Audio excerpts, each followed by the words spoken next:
Hello students, last class में हमने electric charge के बारे में बहुत सारी चीज़ें पढ़ी थी। आज से हम न्यूमेरिकल बेस्ड टॉपिक स्टार्ट कर रहे हैं और यहाँ से सारी derivation and numericals based topics ही होंगे। तो देखिए स्टूडेंट्स, हमने इससे पहले चार्ज के मेथड्स ऑफ चार्जिंग पढ़ा था, चार्ज की जो बेसिक फंडामेंटल्स है वो पढ़े थे। अभी हम क्या देख रहे हैं? प्रॉपर्टीज ऑफ चार्जेस देख रहे हैं और फिर इस पर क्वेश्चंस देखेंगे। तो इसमें वेरी फर्स्ट जो हम यहाँ पर चार्ज की प्रॉपर्टी देख रहे हैं, इसको बोलते हैं एडिशन और एडिटिविटी ऑफ चार्जेस। क्या होता है एडिशन और एडिटिविटी ऑफ चार्जेस? इसका मीनिंग है कोई भी आइसोलेटेड सिस्टम है। आइसोलेटेड सिस्टम मीन्स किसी अदर सिस्टम से ये इंटरकनेक्टेड नहीं है, ये एक आइसोलेटेड सिस्टम है। मान लीजिए इस सिस्टम का जो नेट चार्ज होगा, यहाँ मान लीजिए कि Q1 Q2 minus Q3 minus Q4 and plus Q5। यहाँ पर Q1 Q2 and Q5 positive charges हैं, Q3 and Q4 negative charges हैं। अगर हमसे पूछा जाए सिस्टम का नेट चार्ज क्या होगा, तो इस सिस्टम का नेट चार्ज इन सारे चार्जेस के अलजेब्रिक सम के इक्वल होगा। मींस Q1 प्लस Q2 फिर minus Q3 minus Q4 and plus Q5। और ये नॉर्मल जो अलजेब्रिक सम हम करते हैं वो करने के बाद जो भी वैल्यू आएगी वो इस आइसोलेटेड सिस्टम का नेट चार्ज होगा। ये क्या है? एक आइसोलेटेड सिस्टम है। इसमें मैं एक एग्जांपल देता हूं, जैसे कि मान लीजिए किसी सिस्टम में फर्स्ट चार्ज का मैग्नीट्यूड है +2 माइक्रोकूलम, सेकेंड चार्ज का मैग्नीट्यूड है 4 माइक्रोकूलम, थर्ड चार्ज का मैग्नीट्यूड है -3 माइक्रोकूलम, फोर्थ चार्ज का मैग्नीट्यूड है -2 माइक्रोकूलम एंड फिफ्थ चार्ज का मैग्नीट्यूड है 5 माइक्रोकूलम। तो हमको क्या करना है? हमको इस सिस्टम का नेट चार्ज कैलकुलेट करना है। तो हम क्या करेंगे? इन सारे चार्जेस का अलजेब्रिक सम करते हैं। तो सम करके देखते हैं क्या आता है। 2 + 4 -3 -2 + 5 क्या वैल्यू होगी? 4 × 2 6 + 5 11 -5। तो कितनी वैल्यू आई? 6 माइक्रोकूलम। इसको 6 माइक्रोकूलम को मैं यहां लिख देता हूं। तो नेट चार्ज क्या आया हमारे पास? 6 माइक्रोकूलम। ये आपने ऐड किया और इन तीनों को ऐड करने के बाद इसको सब्ट्रैक्ट किया तो आपके पास वैल्यू कितनी आई? 6 माइक्रोकूलम। ठीक है स्टूडेंट्स, तो ये फर्स्ट प्रॉपर्टी, इसमें और कुछ ऐसा नहीं है, आपको बस ध्यान रखना है। अब सेकंड प्रॉपर्टी ऑफ चार्ज मैं आपको बताता हूं। अच्छा, एक चीज और, एडिशन ऑफ चार्जेस और एडिटिविटी ऑफ चार्जेस के बारे में, ये चीज भी बेंजामिन फ्रैंकलिन, जिसने चार्ज के बारे में इनिशियली सबसे पहले बताया था, उन्होंने ही ये पॉइंट भी डिस्क्राइब किया कि किसी भी आइसोलेटेड सिस्टम का जो नेट चार्ज होता है वो सिस्टम में अवेलेबल सारे चार्जेस के अलजेब्रिक सम के इक्वल होता है। तो इसका स्टेटमेंट भी यही बताता है। सेकंड पॉइंट जो है वो हम समझेंगे, इसमें होता है जो चार्ज होता है वो कंजर्व्ड होता है। Charge is conserved. Electric charge जो होता है वो क्या होता है? कंजर्व होता है। आपने लॉ ऑफ एनर्जी कंजर्वेशन पढ़ा है पिछली क्लासेस में। क्या होता है law of energy conservation? Energy neither be created nor be destroyed, it converts from one form to another form. The net magnitude of energy before and after conversion is same. Means equal होती है energy का magnitude. Energy को ना तो हम generate कर सकते हैं ना डिस्ट्रॉय कर सकते हैं, ये naturally one form to another form convert होती है जितना कन्वर्जन से पहले एनर्जी का मैग्नीट्यूड था उतना ही बाद में भी होता है। वही पॉइंट, वही लॉ यहाँ भी चार्ज के रेस्पेक्ट में अप्लाई होता है। उसको हम बोलते हैं लॉ ऑफ चार्ज कंजर्वेशन या चार्ज इज कंजर्व। क्या? Charge neither be created nor be destroyed, it converts from one form to another form. The net magnitude of charge before and after conversion is same or similar. तो उसको हम यहाँ पर कुछ reactions के through देखते हैं चार्ज कैसे कंजर्व होता है। मान लीजिए किसी भी रिएक्शन में चार्ज का जो मैग्नीट्यूड है Q1 एंड Q2 चार्ज आपस में कंबाइंड होकर Q3 एंड Q4 चार्ज में कन्वर्ट हो रहे हैं। ये एक रिएक्शन हो रही है। किसी भी रिएक्शन में बिफोर रिएक्शन 2 चार्जेस हैं Q1 एंड Q2, ये दोनों आपस में कंबाइंड होकर Q3 एंड Q4 में कन्वर्ट हो रहे हैं। ये आफ्टर कन्वर्जन इस चार्ज का जो फॉर्म है Q1 Q2 किसमें कन्वर्ट हो चुका है? Q3 Q4 में। लेकिन यहाँ पर इनका जो नेट मैग्नीट्यूड था बिफोर दिस रिएक्शन उतना ही मैग्नीट्यूड इनका भी होगा। मींस Q1 प्लस Q2 जितनी वैल्यू थी उतनी वैल्यू क्या होगी? Q3 प्लस Q4 की भी होगी। अब इसी को मैं एक न्यूक्लियर रिएक्शन को लेके समझा रहा हूँ। यहाँ पर चार्ज जो होता है वो ज्यादा वो कंजर्व होता है। कौन सी रिएक्शंस में? किसी भी फिजिकल रिएक्शंस में, किसी भी इलेक्ट्रिकल रिएक्शन में या किसी भी न्यूक्लियर रिएक्शन में। ये चीज मैं यहाँ लिख भी देता हूँ। Charge in any electrical and nuclear reaction the charge is conserved. Conserved का मीनिंग मैंने आपको बताया था। conserved वर्ड का मीनिंग कि किसी भी फिजिकल या किसी भी इलेक्ट्रिकल या किसी भी न्यूक्लियर रिएक्शन में जो चार्ज होता है वो before and after reaction always same होता है। एक न्यूक्लियर फ्यूजन रिएक्शन, किसी न्यूक्लियर फ्यूजन रिएक्शन में हम इस पॉइंट को देखें। जैसे यूरेनियम 238 के न्यूक्लियस पर जब लो स्पीड न्यूट्रॉन की बम्बार्डमेंट कराते हैं, यानी लो स्पीड न्यूट्रॉन को किसी यूरेनियम 238 के न्यूक्लियस पर इंसिडेंट कराया जाता है, तो क्या होता है? ये 2 पार्ट्स में ब्रेक होता है। कौन से 2 पार्ट्स में ब्रेक होता है? 56Ba141 plus 36Kr92। Barium and krypton में ये डिवाइड हो जाता है, यानी सब न्यूक्लियस 2 न्यूक्लियस बन जाते हैं। एक यूरेनियम से 2 न्यूक्लियस डिफरेंट यहाँ पर ये डिवाइड हो जाता है बेरियम एंड क्रिप्टॉन में। प्लस 3 न्यू न्यूट्रॉन्स रिलीज होते हैं। एक न्यूट्रॉन से कितने न्यूट्रॉन रिलीज होते हैं? 3 neutrons. And high magnitude of energy release होती है, बहुत ज्यादा मेगा इलेक्ट्रॉन वोल्ट की वैल्यू से एनर्जी रिलीज होती है। तो यहां पे अगर हम चेक करें before and after this reaction charge का मैग्नीट्यूड, तो क्या है? बिफोर दिस रिएक्शन यहां पर आपने देखा चार्ज का मैग्नीट्यूड कितना है? 92।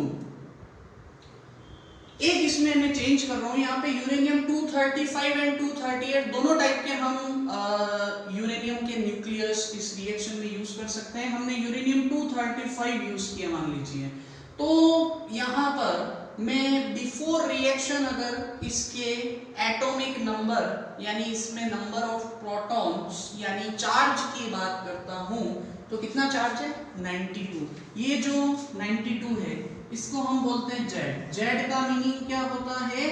Atomic number. और एटॉमिक नंबर को हम और क्या बोलते हैं? Number of protons. Number of protons. और नंबर ऑफ प्रोटॉन या एटॉमिक नंबर यहां पर कितना है 92।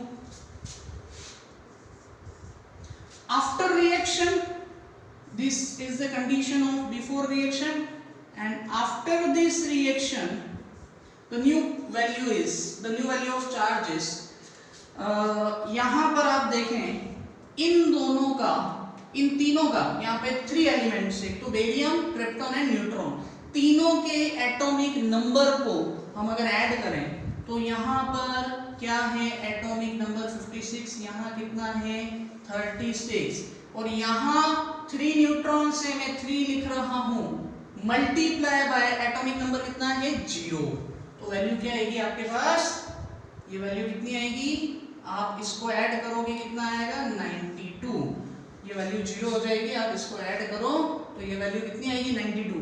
तो आपने स्टूडेंट्स यहाँ पर देखा कि बिफोर रिएक्शन जो नंबर ऑफ प्रोटॉन्स हैं इस एटम में यूरेनियम में कितने हैं 92 यानी चार्ज का मैग्नीट्यूड कितना है 92 और यहाँ पर भी number of proton after reaction कितने हैं 92। तो आपने यहाँ पे देखा कि इस रिएक्शन में बिफोर एंड आफ्टर रिएक्शन जो चार्ज का मैग्नीट्यूड है वो कितना है 92। एक और एग्जांपल लेके मैं इसको बता देता हूँ फिर इसकी थर्ड प्रॉपर्टी देखेंगे। मान लीजिए कि यूरेनियम 238 का कोई न्यूक्लियस है ये किसी न्यूक्लियर रिएक्शन में 2 सब न्यूक्लियस में डिवाइड हो रहा है जिसमें कि फर्स्ट न्यूक्लियस है 90Th 234 थोरियम है और ये जो यूरेनियम है ये इसमें ब्रेक हुआ साथ में एक अल्फा पार्टिकल क्या होता है हीलियम को ही हम क्या कहते हैं अल्फा पार्टिकल। थोड़ा सा मैंने साइड में लिखा है छोटी सी रिएक्शन है अल्फा पार्टिकल लिखा है। तो ये जो यूरेनियम है ये थोरियम एंड हीलियम में डिवाइड हो रहा है। हम यहाँ पर अगर चार्ज का मैग्नीट्यूड देखते हैं तो यहाँ जो इसका एटॉमिक नंबर है यानी नंबर ऑफ प्रोटॉन यानी चार्ज का मैग्नीट्यूड कितना है before reaction 92 after reaction 90 plus 2 ये वैल्यू कितनी मिली हमको 92 एंड बिफोर रिएक्शन भी ये वैल्यू कितनी मिली 92। तो आपने देखा कि इस न्यूक्लियर रिएक्शन में यूरेनियम 238 थोरियम एंड हीलियम में डिवाइड होता है बिफोर दिस रिएक्शन जो यहाँ पे नेट चार्ज का मैग्नीट्यूड है 92 एंड आफ्टर रिएक्शन भी चार्ज का मैग्नीट्यूड कितना है 92 है। तो हमने यहाँ 2 न्यूक्लियर रिएक्शंस के थ्रू देखा कि चार्ज जो था वो किसी भी रिएक्शन में चाहे वो इलेक्ट्रिकल रिएक्शन हो या न्यूक्लियर रिएक्शन हो before and after reaction charge का मैग्नीट्यूड कंजर्व्ड रहता है। ये इलेक्ट्रिकल रिएक्शन का एग्जांपल था ये दोनों न्यूक्लियर रिएक्शन के एग्जांपल हैं। एंड इसकी लास्ट थर्ड प्रॉपर्टी मैं आपको बता रहा हूँ इसके जस्ट बाद में हम क्वेश्चंस लेंगे अभी तक जितनी भी चीजें हमने पढ़ी है उससे रिलेटेड। तो थर्ड प्रॉपर्टी हम देखते हैं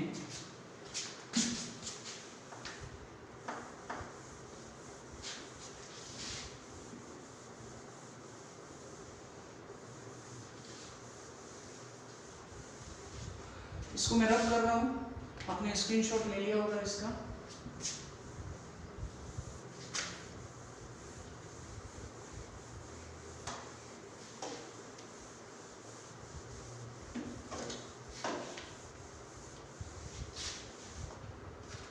तो थर्ड प्रॉपर्टी क्या है बच्चों यहां से क्वेश्चंस बनने स्टार्ट होते हैं। इसको हम बोलते हैं quantization of charges.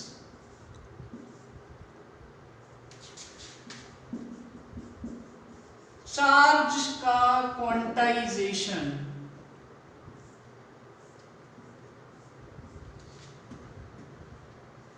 Quantization of charges क्या होता है स्टूडेंट्स? क्वांटाइजेशन ऑफ चार्जेस का मीनिंग ये मान लीजिए कोई भी ऑब्जेक्ट है इस ऑब्जेक्ट पर जो भी चार्ज है चार्ज कहाँ डिस्ट्रीब्यूट होता है ऑब्जेक्ट के सरफेस पर।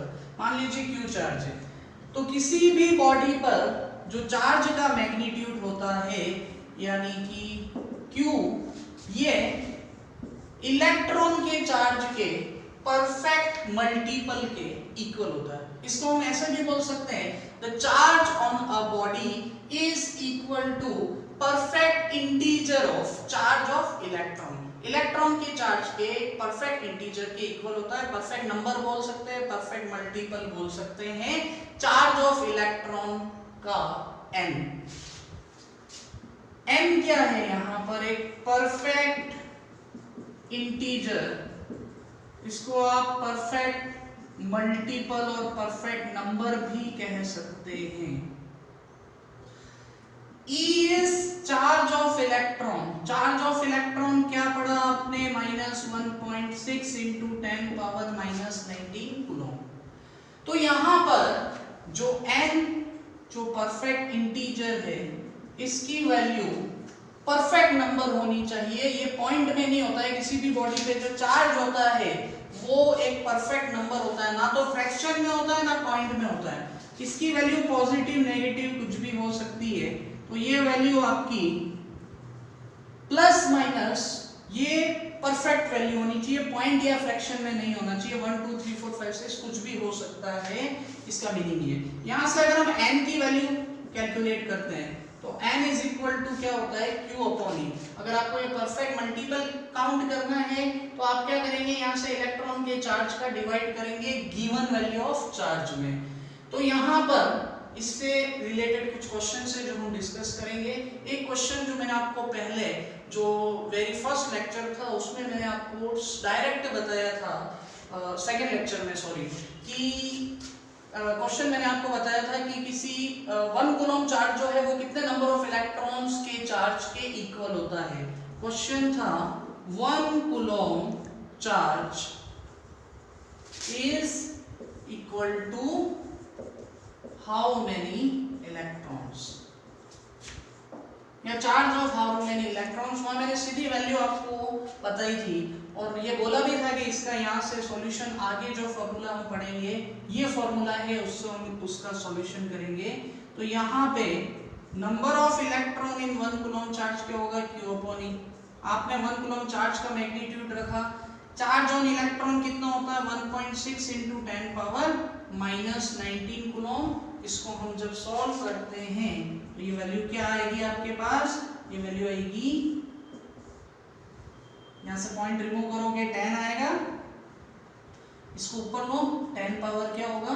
19। और जब आप इसको सॉल्व करते हैं तो ये वैल्यू कितना आएगा? 6.25 इंटू 10 पावर 18 इलेक्ट्रॉन्स। इसको आप सॉल्व करके देख लें, ये वैल्यू आएगी 6.25 इंटू 10 पावर 18 इलेक्ट्रॉन्स। तो बच्चों यहाँ पे आपने जो पहले वैल्यू पढ़ी थी कि 1 coulomb charge is equal to 6.25 into 10 power 18 electron के चार्ज के इक्वल होता है, ये उसका सॉल्यूशन था। अच्छा, यहाँ पर चार्ज के बारे में ये जो क्वांटाइजेशन ऑफ चार्ज वाली प्रॉपर्टी हम पढ़ रहे हैं, ये प्रॉपर्टी का जो कंक्लूजन है वो कहाँ से हमको मिला? मिलिकन ऑयल ड्रॉप एक्सपेरिमेंट से। मिलिकन साइंटिस्ट थे, उनका एक ऑयल ड्रॉप एक्सपेरिमेंट है। उस ऑयल ड्रॉप एक्सपेरिमेंट से चार्ज की इस प्रॉपर्टी के बारे में पता चलता है कि किसी भी बॉडी पर फिजिकली जो चार्ज प्रेजेंट है उस चार्ज का मैग्नीट्यूड इलेक्ट्रॉन के चार्ज के परफेक्ट इंटीजर के इक्वल होता है, और इसको हम बोलते हैं Q equal to NE। N is a perfect integer और इसकी वैल्यू क्या होगी? Q upon E। अब यहाँ से हम अलग अलग क्वेश्चन सॉल्व करने वाले हैं इस प्रॉपर्टी से रिलेटेड, और इससे पहले जो कुछ भी पढ़ा। तो यहाँ तक आप देखें, इसका स्क्रीनशॉट लो, मैं आपको क्वेश्चंस बताता हूँ। तो स्टूडेंट्स, आपने इससे पहले जो भी फॉर्मूलेस देखे, अब हम क्वेश्चंस पे सॉल्व कर रहे हैं। Very first question is 7.0 into 10 power minus 18 coulomb charge can be present on the body। किसी बॉडी पर क्या इस मैग्नीट्यूड का चार्ज प्रेजेंट हो सकता है या नहीं? तो यहाँ गिवन चार्ज की वैल्यू क्या है? 7.0 into 10 पावर minus 18 कूलम। अब हम यहाँ पर जो फॉर्मूला हमने पढ़ा n is equal to q upon e apply करते हैं तो q का मैग्नीट्यूड कितना है 7.0 10 power minus 18। Charge on electron कितना होता है 1.6 10 पावर माइनस 19। इसको जब हम सॉल्व करेंगे तो हमको वैल्यू क्या मिलेगी, यहां से आप पॉइंट रिमूव कर दो तो ये वैल्यू क्या बन जाएगा 70/16। इसको ऊपर लो 10 पावर क्या रिमेनिंग होगा माइनस 18 प्लस 19 10 बचेगा। इसको जब आप सॉल्व करेंगे 700 अपॉन 16 और 700 अपॉन 16 आप इसका इसमें डिवाइड करेंगे तो ये एक परफेक्ट इंटीजर नहीं आएगा, ये डेसिमल में नंबर आएगा। तो इसका मीनिंग क्या है, ये पॉइंट में या डेसिमल में नंबर आएगा। इसका मीनिंग है कि इस मैग्नीट्यूड का चार्ज किसी बॉडी को नहीं फिजिकली किसी बॉडी पर प्रेजेंट हो सकता है। ये वैल्यू आपको ध्यान रखनी है। इस तरीके का क्वेश्चन है तो ऐसे सॉल्व करना है। Second question, calculate the charge on 26 Fe56 nucleus. Ferrous के न्यूक्लियस पर चार्ज का मैग्नीट्यूड आपको कैलकुलेट करना है। तो यहाँ पर स्टूडेंट्स नंबर ऑफ इलेक्ट्रॉन कितने हैं उसमें, इसका एटॉमिक नंबर को हम बोलते हैं नंबर ऑफ प्रोटॉन, और नंबर ऑफ प्रोटॉन जितने होते हैं किसी भी न्यूक्लियस में उतने ही क्या होते हैं नंबर ऑफ इलेक्ट्रॉन। कितने नंबर ऑफ इलेक्ट्रॉन है 26। अब हम इसको सॉल्व करते हैं कौन से फॉर्मूले से, कैलकुलेट द चार्ज कैलकुलेट करना है। तो Q इज इक्वल टू आप क्या लिखते हैं Ne, ये जो वैल्यू है ये क्या है नंबर ऑफ इलेक्ट्रॉन्स। कितने नंबर ऑफ इलेक्ट्रॉन्स हैं 26। तो इसको जब आप सॉल्व करेंगे तो 26 इनटू चार्ज ऑन इलेक्ट्रॉन कितना होता है 1.6 इंटू 10 पावर माइनस 19 इलेक्ट्रॉन्स, और इसको जब आप सॉल्व करेंगे तो आपको इसकी वैल्यू मिलेगी 4.16 इंटू 10 पावर माइनस 18 कूलम। क्या वैल्यू मिलेगी 4.16 इंटू 10 पावर माइनस 18 कूलम के इक्वल ये वैल्यू आएगी। मैंने इसको सॉल्व किया है, आप भी सॉल्व करके देखेंगे तो आपको ये वैल्यू मिलेगी 4.16 इंटू 10 पावर माइनस 18 कूलम। तो बच्चों ये समझना है, ये छोटे छोटे क्वेश्चन थे। अब हम थोड़ा सा अलग क्वेश्चन देखते हैं। यहाँ पर क्या है, क्या लिखा है, how much positive and negative charge is there in a cup of water. Water के एक कप में कितना पॉजिटिव एंड नेगेटिव चार्ज होता है वो हमको कैलकुलेट करना है। तो कैसे होगा सॉल्व, यहां पर वाटर के रेस्पेक्ट में, वाटर के लिए आपने वाटर का जो वाटर को हम शो किससे करते हैं H2O। यहाँ पर आपके पास अगर हम इसका एटॉमिक मास कैलकुलेट करें तो क्या होगा, 2 हाइड्रोजन है तो हाइड्रोजन क्या होगा आपके पास 2 into 1 प्लस ऑक्सीजन का जो एटॉमिक मास है कितना होता है 16। ये वैल्यू आपके पास क्या आ जाएगी 18। अब यहाँ पर 1 कप ऑफ वाटर में गिवन मास जो होगा वाटर का वो कितना होता है 250 ग्राम्स। 1 कप जो होता है उस कप में कितना, कप में हम वाटर या कोई भी लिक्विड जब फिल करते हैं तो उसका अप्रोक्सीमेट मास जो होता है वो हम कितना कंसीडर करते हैं 250 ग्राम। अब यहाँ पर अगर हम नंबर ऑफ एटम्स कैलकुलेट करें 1 कप ऑफ वाटर में वाटर के कितने एटम्स हैं तो उसको हम शो करते हैं n से, और ये वैल्यू क्या होगा वाटर का given mass upon molar mass, capital M is molar mass, और इसको मल्टीप्लाई करेंगे Na। Na को हम क्या बोलते हैं बच्चों एवोगैड्रो नंबर। Na को क्या बोलते हैं एवोगैड्रो नंबर। तो एवोगैड्रो नंबर जो है उसकी वैल्यू आपको पता है, मैं यहाँ पर वैल्यू पुट करता हूँ n is equal to given mass कितना है 250 एंड इसका मोलर मास कितना है 18 एंड एवोगैड्रो नंबर की वैल्यू क्या होती है 6.023 into 10 power 23। कहीं कहीं 6.022 into 10 power 23 होता है। आप 22 लिखें 23 लिखें एक ही बात है, कोई इसमें ज्यादा बड़ा वेरिएशन नहीं होगा। तो ये हमको n की वैल्यू मिली। अब हमको यहाँ पर क्या वैल्यू कैलकुलेट करनी है, q की, चार्ज की वैल्यू। आपको यहाँ पर पूछा क्या है क्वेश्चन में, how much positive and negative charge, q की वैल्यू हमको इस क्वेश्चन में फाइंड करनी है। और गिवन क्या है, इन 1 कप ऑफ वाटर। तो यहाँ पर बच्चों हम सबसे पहले नंबर ऑफ इलेक्ट्रॉन कैलकुलेट करेंगे, क्योंकि आपने फॉर्मूला पढ़ा है, क्या formula, Q equal to Ne। इसमें आपको नंबर ऑफ इलेक्ट्रॉन भी चाहिए।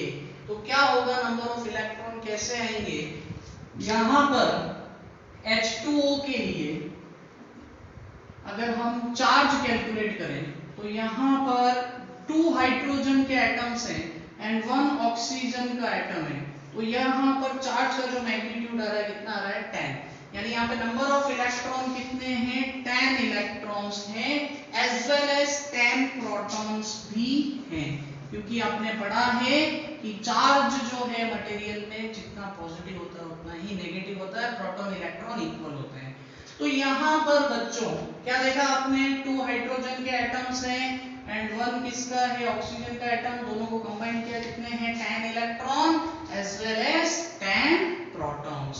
अब यहाँ पर Q इज इक्वल टू क्या फॉर्मूला होता है आपके पास, Ne। n की वैल्यू हमने क्या कैलकुलेट की है, यहाँ पर इसको हम पुट करेंगे directly, 250 upon 18 into 6.023 into 10 power 23। ये आपके पास n की वैल्यू है। E कितने नंबर ऑफ इलेक्ट्रॉन्स हैं, 10 नंबर ऑफ इलेक्ट्रॉन्स हैं। तो इसको आप मल्टीप्लाई करेंगे 10 से, इंटू चार्ज ऑफ 1 इलेक्ट्रॉन कितना होता है, 1.6 इंटू 10 पावर -19 कूलॉम। यहाँ से समझ में आया आपको, n ये वैल्यू मैंने पूरी यहाँ से पुट की है, 250 upon 18 6.023 10 power 23। Number of electron कितने फाइंड हुए थे, 10, और चार्ज ऑन वाले इलेक्ट्रॉन कितना होता है, 1.6 इंटू 10 पावर -19 कूलॉम। इसको बच्चों आपको सॉल्व करना है। इसको जब आप सॉल्व करेंगे तो आपके पास आंसर आएगा 1.337 इंटू 10 पावर 7 कूलॉम। या इसको हम 1.337 इंटू 10 पावर 7 कूलॉम को राउंड फिगर में क्या लिख सकते हैं, इसको हम राउंड फिगर में लिख सकते हैं 1.34 इंटू 10 पावर 7 कूलॉम।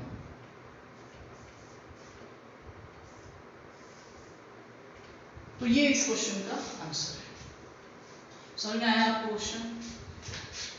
यहाँ पर और भी कुछ डिफरेंट वेराइटीज से क्वेश्चन बन सकते हैं, लेकिन बेसिक जो फॉर्मूला है, जो कॉन्सेप्ट है आपको क्वांटाइजेशन ऑफ चार्ज का, Q इक्वल टू Ne या N equal to Q upon E से होता है, इसके बारे में और भी लिंक करते हुए क्वेश्चन मैं आपको नेक्स्ट टॉपिक में बताऊंगा। और कूलॉम्स लॉ जो हम टॉपिक बहुत इंटरेस्टिंग पढ़ने वाले हैं, उसमें भी ये चीज़ें यूज होने वाली है। यहाँ तक आप देखें, इसका स्क्रीनशॉट ले लें। जो भी प्रॉब्लम है मुझसे कमेंट बॉक्स में डिस्कस करें, या फिर मेरे जो नंबर है मुझसे आप डायरेक्टली भी डिस्कस कर सकते हैं। इसके अलावा प्लीज़ मेरे YouTube चैनल को सब्सक्राइब, लाइक और शेयर करना नहीं भूलें।